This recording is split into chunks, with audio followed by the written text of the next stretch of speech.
Everyone, what you have been up to? Hey, क्या आप भी एक फ्लुएंट इंग्लिश स्पीकिंग सीखना चाहते हैं? अपनी प्रोफेशनल लाइफ में अपनी वैल्यू को ग्रूम अप करना चाहते हैं या फिर एक सोफिस्टिकेटेड लाइफस्टाइल को जीना चाहते हैं?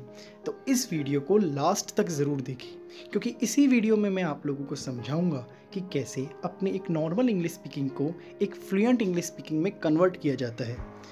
फ्रेंड्स, अपनी आज की बात को स्टार्ट करने से पहले आई विश कि आप एक छोटी सी वीडियो क्लिप ज़रूर देखें, क्योंकि शायद तभी मैं अपनी बात को सही से प्रेजेंट कर पाऊंगा।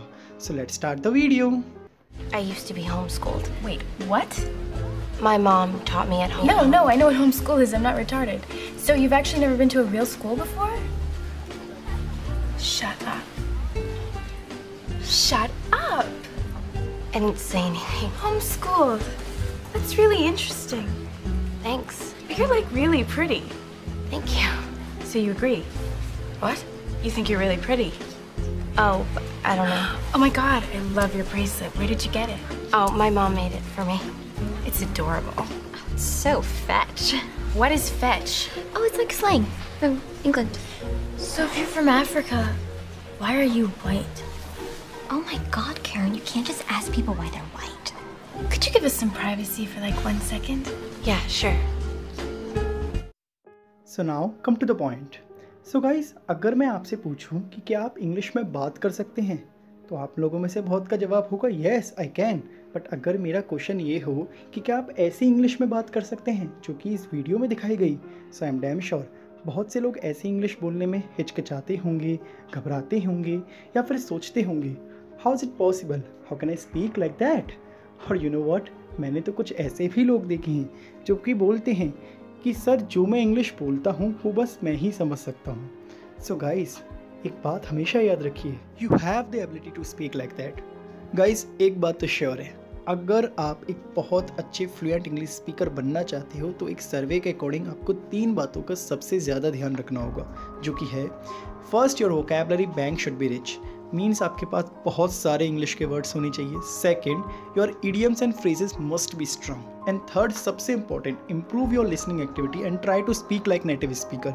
एंड गाइज, स्पार्टन्स भी सबसे ज़्यादा इन्हीं 3 चीज़ों पर वर्क करती है। एक एग्जाम्पल के तौर पे समझते हैं। सबसे पहले कुछ इडियम्स एंड फ्रेजेस, किस तरीके से हम सेंटेंस में स्टार्टिंग में कुछ फ्रेजेस का यूज़ कर सकते हैं। लाइक आप कभी जीडी कर रहे हो या फिर कुछ अपनी बात कह रहे हो तो ऐसे सेंटेंस से स्टार्ट करो। I would like to tell you that, I want to say that. Actually 1 2 को शॉर्ट फॉर्म में बोलते हैं वना, तो इसलिए I would like to tell you that, I want to say that. इस तरीके से अपने सेंटेंस का स्टार्टिंग करिए कुछ बात कहने से पहले। नेक्स्ट है it's often the case. Actually often का मीन्स होता है अक्सर। ऑफन का मीन्स अक्सर। आपने हिंदी में वो सेंटेंस सुना होगा, ऐसा बहुत बार होता है, उसे आप इंग्लिश में कैसे बोल सकते हैं? इट्स ऑफन द केस, ऐसा बहुत बार होता है। जैसे एग्जाम्पल, आजकल लोग हेल्थ इंश्योरेंस गलत क्लेम कर लेते हैं एक्सीडेंट के बाद, इसे आप इंग्लिश में कैसे बोल सकते हैं? It's often the case that people claim false health insurance after accidents. ऐसा बहुत बार होता है कि लोग गलत हेल्थ इंश्योरेंस क्लेम कर लेते हैं। Come to the next one, it might very well be the case. It might very well be the case, ऐसा भी हो सकता है कि, ऐसा भी हो सकता है कि। इस तरीके से आप इस सेंटेंस को कैसे बना सकते हैं, एग्जाम्पल के तौर पे समझते हैं। It might very well be the case after studying in Spartans you may start speaking very good English. ऐसा भी हो सकता है कि स्पार्टन्स में पढ़ने के बाद आपकी इंग्लिश अच्छी हो जाए। Last, as per my point of view, according to my views, ये बहुत सिंपल है। अपनी बात को मत देते समय आप इस सेंटेंस का यूज़ करिए। Come to the next one, idioms. Idioms means होते हैं मुहावरे, प्रोवर्ब। आप अपनी लाइफ में कुछ इडियम्स का ज़्यादा यूज़ करिए, जैसे strike the iron when it is hot, लोहा जब गर्म हो तभी हथौड़ा मारे। A bad workman blames his tools, means नाच ना जाने आंगन टेढ़ा। अ ब्लाइंड मैन नो जज ऑफ कलर्स, मीन्स बंदर क्या जाने अदरक का स्वाद। आप हिंदी में बहुत सारे मुहावरे यूज़ करते हैं ना, इंग्लिश में करिए। इससे क्या होगा, आपकी यूनिकनेस, आपकी अट्रैक्टिव इंग्लिश स्पीकिंग में बहुत बढ़ेगी और सामने वाला पर्सन आपको एक फ्लुएंट इंग्लिश स्पीकर समझेगा। That is the way to improve your speaking skills. Now come to the point, because जितनी ज़्यादा आपकी इडियम्स एंड फ्रेजेस स्ट्रॉन्ग होंगे, जितनी ज़्यादा आप उसे यूज़ करेंगे, उतनी ज़्यादा आपकी इंग्लिश स्पीकिंग फ्लुएंट होगी।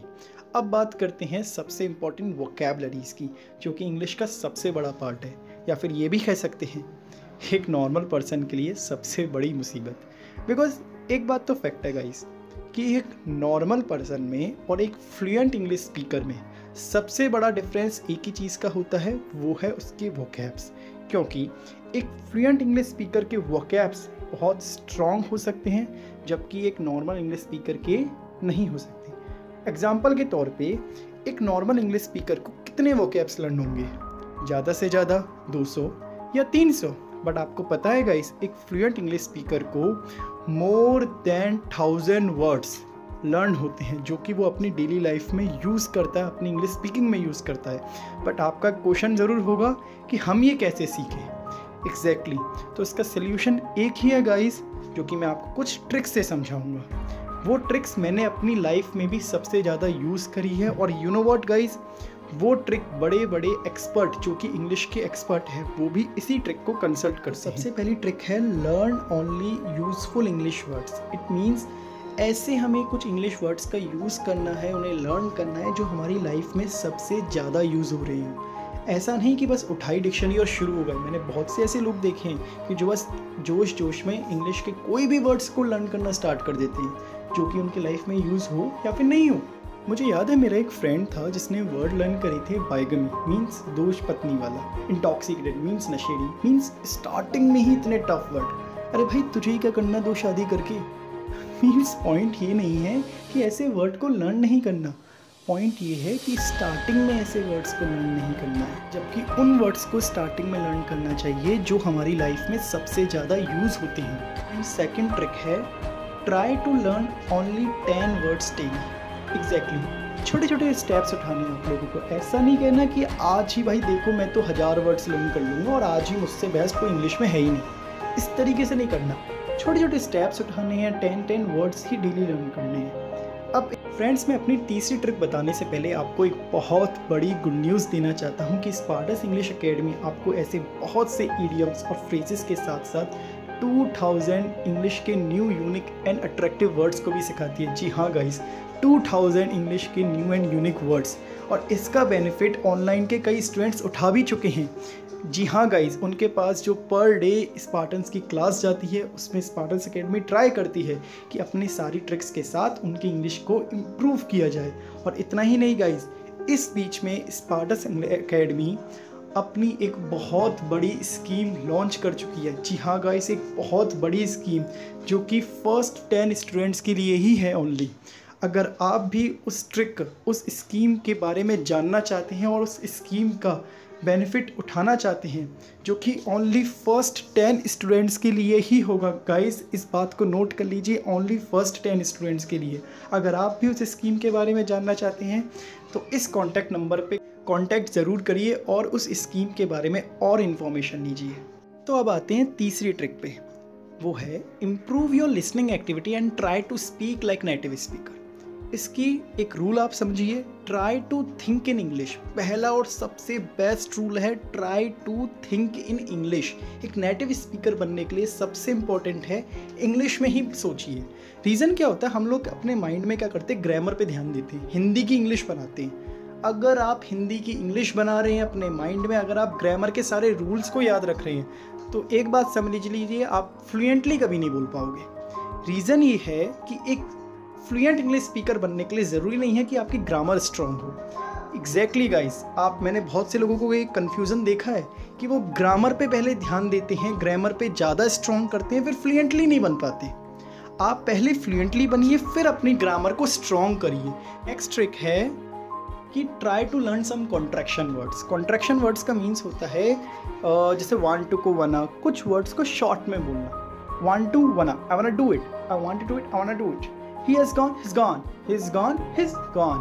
he has gone को क्या बोलते हैं, he's gone। एक्चुअली क्या है, आप नेटिव स्पीकर या फ्लुएंट इंग्लिश स्पीकर बनना चाहते हैं तो उनकी तरह कुछ वर्ड्स को स्पीडली बोलना होगा, मतलब फ्लुएंटली बोलना होगा।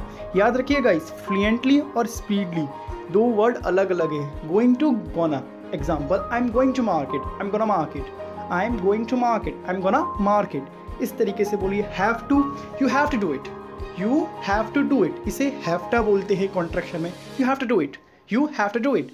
इस तरीके से आपकी फ्लुएंटी ऑटोमेटिकली निकलेगी। लेट मी को आप किस तरीके से बोल सकते हैं, lemme, let me, lemme, it means let me see या फिर lemme see, let me see या फिर lemme see. That is the, actually कुछ भी टफ नहीं होता, टफ बस ये चीज़ है आपको एक कॉन्ट्रैक्शन लर्न करने है। इन कॉन्ट्रैक्शन को लर्न करके आप फ्लुएंटली ऑटोमेटिकली बोलोगे। Want to go, wanna, I wanna do it, he has gone, he's gone, going to, gonna, have to, have to, let me, let me। ऐसे बहुत सारे कॉन्ट्रैक्शन होते हैं, उन सभी कॉन्ट्रैक्शन को लर्न करिए। इस 3 ट्रिक से I am definitely sure that you can improve your English speaking very soon. So guys, आज की क्लास यहीं पर एंड होती है। आई होप कि आपको मेरी ये क्लास अच्छी लगी होगी, आपको कुछ ट्रिक्स यूनिक मिले होंगे। और सबसे इम्पोर्टेंट बात, अगर आपको ये क्लास या फिर ऐसी वीडियोस अच्छी लगती हैं तो लाइक, शेयर एंड सब्सक्राइब ज़रूर करिए। और अगर आप वो स्पार्टन्स की स्कीम के बारे में जानना चाहते हैं तो मैं डिस्क्रिप्शन में भी कॉन्टैक्ट नंबर दे दिया है, आप वहाँ पर जाके स्पार्टन्स में कॉन्टैक्ट कर सकते हैं। So bye bye, thank you, have a nice day.